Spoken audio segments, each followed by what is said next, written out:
Swimming ఓ వ్యక్తి ప్రాణం తీసింది. హైదరాబాద్ మీర్పేట్లో ఈత కోసం స్విమ్మింగ్ పూల్కు వెళ్లిన హసన్ పూల్లో డైవ్ కొడుతూ వీడియో తీయమని స్నేహితులకు చెప్పాడు. చిన్నపిల్లలు స్విమ్ చేసే 4 ఫీట్ల లోతు దగ్గర ఒక్కసారిగా డైవ్ చేశాడు. తల నేరుగా స్విమ్మింగ్ పూల్ గోడకు తగలడంతో అతడికి తీవ్ర గాయమైంది.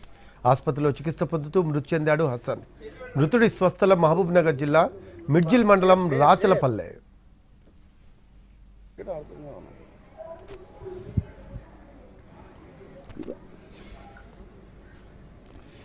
స్విమ్మింగ్ ఓ వ్యక్తి ప్రాణం తీసింది. హైదరాబాద్ మీర్పేట్లో ఈత కోసం స్విమ్మింగ్ పూల్కు వెళ్లిన హసన్ పూల్లో డైవ్ కొడుతూ వీడియో తీయమని స్నేహితులకు చెప్పాడు. చిన్నపిల్లలు స్విమ్ చేసే 4 ఫీట్ల లోతు దగ్గర ఒక్కసారిగా డైవ్ చేశాడు. తల నేరుగా స్విమ్మింగ్ పూల్ గోడకు తగలడంతో అతడికి తీవ్ర గాయమైంది.